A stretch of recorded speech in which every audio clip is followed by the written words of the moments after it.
नमस्कार दोस्तों। 31 अगस्त 2021 ये इतिहास के पन्नों में दर्ज हो चुका है, क्योंकि जैसा आपको पता होगा आज आखिरी अमेरिकन सोल्जर ने अफगानिस्तान को छोड़ दिया है। ये आप पिक्चर देख सकते हो, जो मेजर जनरल हैं वो यहाँ पर काबुल एयरपोर्ट से लीव कर रहे थे और उन्हीं की ये पिक्चर आखिरी में ली गई थी। लेकिन इस सारी चीज़ों से ये पिछले 20 वर्षों में जो भी कुछ हुआ है, इससे वापस से प्रूव होता है कि why Afghanistan is called as graveyard of empires. तो ये हम इसके बारे में देखेंगे, प्लस यहां पर सबसे बड़ा जो प्रश्न है उसको हम जानने की कोशिश करेंगे इस वीडियो के तहत कि आगे क्या होने वाला है, व्हाट हैपेंस नेक्स्ट। इसको थोड़ा सा हम और अच्छे तरीके से समझेंगे। चलिए आगे बढ़ते हैं, लेकिन उसके पहले अगर आप यूपीएससी की तैयारी कर रहे हैं या फिर किसी भी एग्जाम की प्रिपरेशन कर रहे हैं, simply go to our description. वहां पर आपको बहुत सारे ऑप्शंस मिल जाएंगे। ऐप को डाउनलोड करिए। जितने भी कोर्सेज हैं बहुत ही कम दाम पर आपको अवेल करा दिए जाते हैं।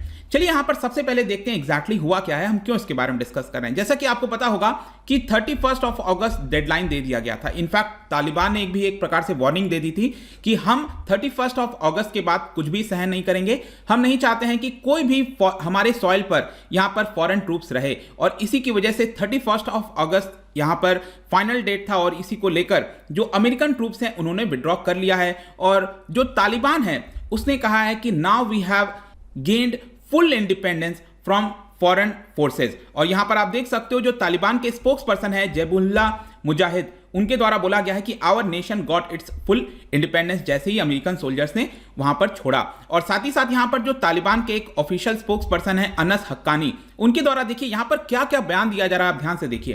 Proud to witness these historic movements, ठीक है। तो उनके लिए ऑब्वियस सी बात है कि काफी हिस्टोरिक मूवमेंट है। 20 साल से उनका यह कहना था कि वी मेड हिस्ट्री अगेन। जो 20 साल से हम जिहाद कर रहे थे, सेक्रीफाइस कर रहे थे, हार्डशिप कर रहे थे, वो हमें यहां पर फाइनली देखने को मिल रहा है, ऐसा हक्कानी के द्वारा ट्वीट किया गया। और इनफैक्ट यहां पर एक सोचने वाली बात यह है कि जैसे ही अनाउंसमेंट किया गया कि यूएस की फोर्सेस जा चुकी हैं, उसके 45 मिनट तक, अगले 45 मिनट तक बहुत सारे गन फायर किए गए, हवा में किए गए जो हेवी मशीन गन्स हैं उसका इस्तेमाल किया गया। लगातार सेलिब्रेशन चल रहा था। और यहां पर अब देखिए, एक तरफ गन फायर कर रहे हैं, बहुत सारी चीजें कर रहे हैं, दूसरी तरफ हक्कानी के द्वारा ट्वीट किया जा रहा है कि we urge Taliban fighters to avoid celebratory gun fire. तो वही मैं बार बार आपको पहले भी बहुत सारे वीडियोस में कहा हूं कि देखिए, एक तरफ एक्चुअल ग्राउंड पर क्या हो रहा है और दूसरी तरफ उनके द्वारा बयान किया दिए जा रहे हैं। जो पीआर एक्सरसाइज किया जा रहा है ऑनलाइन इंटरनेशनल मीडिया को दिखाने के लिए कि हम सबसे अर्ज कर रहे हैं कि ऐसा कुछ भी मत करिए, हम अच्छे हो चुके हैं, जो 20 साल पहले हम थे हम वो नहीं है। लेकिन ग्राउंड पर आप देखो ना कि यहां पर गन फायर के माध्यम से सेलिब्रेशन हो रहा है। किसी को गोली लग जाए, क्या हो जाए, इससे कोई किसी को फर्क नहीं पड़ता, लेकिन वो इसके द्वारा ये सारी चीजें कर रहे हैं। पिछले 2 हफ्ते में आप देखोगे, जब से अगस्त 15 के बाद से काबुल पर टेक ओवर किया गया है तालिबान के द्वारा, उसके बाद से यूएस फोर्सेज ने करीब 1,14,000 से ज्यादा जो लोग हैं उनको इवैक्यूएट किया है एयरलिफ्ट के माध्यम से। और यहां पर अब क्वेश्चन आता है कि यूएस मिलिट्री का जो इन्वॉल्वमेंट है ये जब से खत्म हुआ है 31 अगस्त के बाद से, तो बाइडेन एडमिनिस्ट्रेशन के ऊपर बहुत सारे सवाल खड़े होते हैं। तो उन्हीं सारे सवालों को हम थोड़ा सा जानने की कोशिश करेंगे, समझने की कोशिश करेंगे। सबसे पहला सवाल यहां पर यह आता है कि what happens to the Americans and at risk Afghans left behind. आपको यूं समझना है कि अभी भी कुछ ऐसे अमेरिकन्स हैं जो कि अफगानिस्तान के अंदर रुके हुए हैं। जी हां, मैं आपको बता दूं कि अगस्त 14 के बाद से 5500 यूएस सिटीजन्स को इवैक्यूएट किया गया है, ठीक है। और अभी भी कुछ ऐसे यूएस सिटीजन्स हैं जो कि अफगानिस्तान के अंदर ही रुके हुए हैं। वो अपने फैमिली के साथ, दूसरे अफगान नेशनल्स के साथ रुकना चाहते थे, तो उनका कहना था कि नहीं, हम अभी वहीं पर रुकेंगे। तो क्वेश्चन ये आता है कि अगर आगे चलकर वो वहां से निकलना चाहते हैं तो क्या उनको सेफ पैसेज दिया जाएगा? क्या तालिबान उनको वापस वहां से निकलने में मदद करेगा कि नहीं करेगा? क्योंकि 31 अगस्त का डेडलाइन खत्म हो चुका है और कोई भी यूएस ट्रूप्स वहां पर अवेलेबल नहीं है। और इसके अलावा एक सबसे बड़ा कंसर्न ये भी है कि फंक्शनिंग एयरपोर्ट नहीं है। अब काबुल एयरपोर्ट तो फंक्शन चल नहीं रहा है, तो किस तरह से उनका इवैक्यूएशन किया जाएगा? इसके अलावा एक और सबसे बड़ा प्रश्न है, यहां पर सिर्फ यूएस नेशनल का प्रश्न नहीं है। ह्यूमैनिटी में तो सभी ह्यूमंस आते हैं ना, ऐसा तो है नहीं कि सिर्फ यूएस के लोग ही ह्यूमंस हैं। यहां पर हम बात करें जो अफगानिस्तान के लोग हैं जिन्होंने बड़ी मात्रा में यूएस फोर्सेस की मदद की थी एज अ इंटरप्रेटर्स, यहां पर वुमेन राइट्स एडवोकेट हो गए, बहुत सारे लोग हैं, अभी भी करीब 2 लाख से ज्यादा बताए जाते हैं कि जो कि डायरेक्टली यहां पर यूएस की फोर्सेस की मदद कर रहे थे। उनका क्या होगा? यहां पर तालिबान तो कह रहा है कि नहीं, हम उनके प्रति रिटेलिएट नहीं करेंगे, लेकिन ग्राउंड पर जो सिचुएशन सामने आ रही है, ढूंढ ढूंढ कर कई बार लोगों को मारा जा रहा है, तो ये सारी चीजें देखते हुए उन लोगों का क्या होने वाला है? टेंस ऑफ थाउजेंड्स ऑफ जो अफगान नेशनल्स हैं जिन्होंने मदद किया था, क्या उनका सेफ पैसेज हो पाएगा कि नहीं हो पाएगा, क्या यूएस उनको वहां से लेगा कि नहीं लेगा। ऑल्दो अगर आप तालिबान के बयान देखोगे तो तालिबान ने यहां पर यह कहा है कि ये 31 अगस्त का डेडलाइन होने के बाद भी अगर कोई देश यहां पर अफगानिस्तान के सिटीजन्स को लेना भी चाहता है तो हम उसको अलाउ करेंगे, लेकिन उसको पहले दूसरे देश से कंफर्मेशन कराना होगा कि वो उस देश में जा सकता है, तब हम यहां पर उसको अलाउ कर देंगे। लेकिन क्या रियलिटी ऐसा होने वाला है, ये बहुत बड़ा प्रश्न है। और इसीलिए मैं कह रहा हूं कि यहां पर जो सबसे बड़ा बाइडेन एडमिनिस्ट्रेशन के ऊपर सवाल खड़ा होता है कि ये कुछ अमेरिकन जो वहां पर बच गए हैं और बहुत सारे जो अफगान नेशनल्स हैं उनका क्या होने वाला है। दूसरा यहां पर क्वेश्चन ये आता है कि काबुल एयरपोर्ट, मैं आपको बता दूं काबुल एयरपोर्ट ही एक ऐसा माध्यम था जहां से लोगों को इवैक्यूएट किया जा रहा था। बाकी जितने भी जगह है पूरे अफगानिस्तान के अंदर आप देखिए तो वो पूरी तरह से क्लोज कर दिया गया था तालिबान के द्वारा। तो पिछले 2 हफ्ते में तो क्या किया था, यूएस ने एडिशनल फोर्सेस भेज दिए थे और 6000 ऐसे ट्रूप्स थे जो कि सिर्फ और सिर्फ काबुल एयरपोर्ट को सिक्योर कर रखे थे। अब कितना सिक्योर किए थे आप देख ही सकते हो कि जैसे अटैक किया गया था, सुसाइड बॉम्बिंग की गई थी, 170 से ज्यादा लोग मारे गए थे, खुद अमेरिका के 13 लोग यहां पर मारे गए थे। तो 6000 ट्रूप्स वहां पर बने हुए थे ताकि काबुल एयरपोर्ट पर सिक्योर किया जा सके। अब क्योंकि वो लोग जा चुके हैं, काबुल एयरपोर्ट का क्या होगा, ये फ्यूचर क्या होगा, ये बहुत बड़ा प्रश्न है। तालिबान ये कह रहा है कि हम अलग अलग सरकार के साथ बातचीत कर रहे हैं, जैसे कतर का सरकार हो गया, तुर्की की सरकार हो गई, उनसे हम असिस्टेंस लेने की कोशिश कर रहे हैं, क्योंकि तालिबान के मान का नहीं है कि उस पूरे एयरपोर्ट को खुद से चला सके। तो यहां पर अलग अलग लोगों से कंट्री से बातचीत की जा रही है तालिबान के द्वारा कि उनसे असिस्टेंस लिया जाए ताकि काबुल एयरपोर्ट एटलीस्ट वर्किंग में हो। क्योंकि मैं आपसे बार बार बोल रहा हूं काबुल एयरपोर्ट ही एक ऐसा माध्यम है जिसकी वजह से आगे चलकर लोगों को इवैक्यूएट किया जा पाएगा। टर्की के फॉरेन मिनिस्टर, उनका यहां पर बयान आया था कि अगर काबुल एयरपोर्ट को चलाना है, रीओपन करना है सिविलियन फ्लाइट्स के लिए, तो वहां पर रिपेयर वर्क करना होगा। अभी आपने देखा होगा बहुत सारे जो मिलिट्री फ्लाइट्स हैं वही उतर रहे थे, जा रहे थे, क्योंकि उन्हीं के पास कैपेबिलिटी थी। जो सिविलियन फ्लाइट्स होते हैं उनके लिए प्रॉपर फैसिलिटी चाहिए। तो अगर सिविलियन फ्लाइट्स को ऑपरेट करना है वापस से तो रिपेयर वर्क करना होगा। टर्की, मैं आपको बता दूं, काफी इंपॉर्टेंट रोल प्ले कर रहा था काबुल एयरपोर्ट को सिक्योर करने में। आपको पता होना चाहिए नेटो मिशन का वो भी पार्ट था।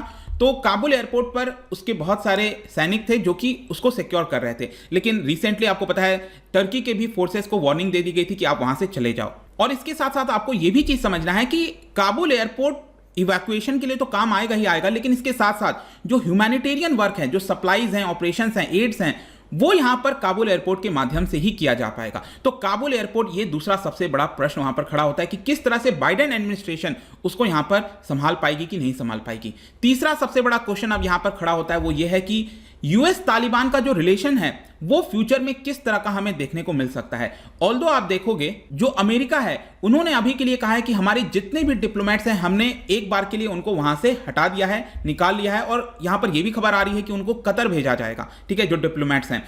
और आगे फ्यूचर में यूएस का रोल क्या होगा वो अमेरिका ये कह रहा है कि हम तालिबान के एक्शन को देखेंगे। तो तालिबान का एक्शन जिस प्रकार से देखने को मिलेगा आगे आने वाले समय में, उसके हिसाब से यूएस डिसाइड करेगा कि तालिबान और यूएस का रिलेशन क्या होने वाला है। और यहां पर बाइडेन एडमिनिस्ट्रेशन ने एक पर्टिकुलर चीज को डिसाइड करना है, क्योंकि ये रिलेशन ना बहुत इंपॉर्टेंट हो जाता है। यूएस को तालिबान के साथ अब बातचीत करनी ही पड़ेगी, क्योंकि आप यूं समझिए कि तालिबान के अलावा वहां पर यूएस जो अफगान के लोग हैं वो रह रहे हैं, राइट। तो वहां पर ह्यूमैनिटेरियन क्राइसिस ना हो जाए, इकोनॉमिक क्राइसिस ना हो जाए, इसको ध्यान में रखते हुए यहां पर यूएस को तालिबान के साथ बातचीत अब करनी पड़ेगी। इट इज लाइक आप ये नहीं कह सकते कि अब वहां पर कोई बातचीत नहीं होगा, क्योंकि बातचीत नहीं होगा तो वहां पर लोग जो रह रहे हैं, इतने सारे मिलियंस ऑफ पीपल रह रहे हैं, उनका क्या होगा। क्योंकि मैं आपको बता दूं 18 million people over half of Afghanistan population, मतलब करीब 35-40 मिलियन पॉपुलेशन है अफगानिस्तान की, 3-4 करोड़ आप कह सकते हो, उसमें से आधी आबादी को यहां पर एड की आवश्यकता है। क्योंकि आप देखोगे जो यूनाइटेड नेशंस का पूरा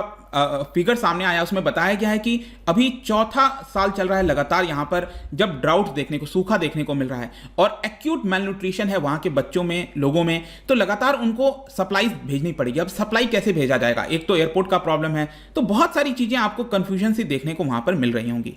और आखिरी में जो कि एक सबसे बड़ा थ्रेट सामने अब धीरे धीरे सामने आ रहा है, आपने देखा होगा, वो है आईसिस के का, दैट इज खुरासन, जो इस्लामिक स्टेट खुरासन वाला पूरा मामला है। आपको पता होगा कि यहां पर हो सकता है कि यूनाइटेड स्टेट्स और तालिबान आपस में बातचीत करें, कोऑपरेट करें, ताकि जो आईसिस जो टेररिस्ट हैं उनके थ्रेट को यहां पर न्यूट्रलाइज करने की कोशिश की जाए। यहां पर हो सकता है कि जो इंफॉर्मेशन शेयरिंग है वो यूएस के साथ की जाएगी तालिबान के द्वारा, ताकि यूएस जो है वो अपने ड्रोन के माध्यम से या फिर जैसे भी माध्यम से आईसिस के जो लोग हैं उनको यहाँ पर जो है गिरा सके, उनको डिस्ट्रॉय कर सके। रिसेंटली आपको पता होगा जो आईसिस है उसने अगस्त 26 को बॉम्बिंग किया था एयरपोर्ट के बाहर, बहुत सारे लोग मारे गए थे और उसके बाद से यूनाइटेड स्टेट्स ने दो एयर स्ट्राइक किया जिसके माध्यम से वो कह रहे थे कि हम आईसिस के लोगों को घायल किए हैं, यहाँ पर मारे हैं। तो आप आई होप कि अब आप समझ रहे होंगे कि यहां पर जो यूएस का रोल रहा पिछले 20 वर्षों में, उसकी वजह से यहां पर प्रॉब्लम खत्म नहीं हुई है, एक और प्रॉब्लम बढ़ गई है। अब यहां पर तालिबान से भी ज्यादा यहां पर जो प्रॉब्लम है वो आईसिस की अब देखने को मिल रही है।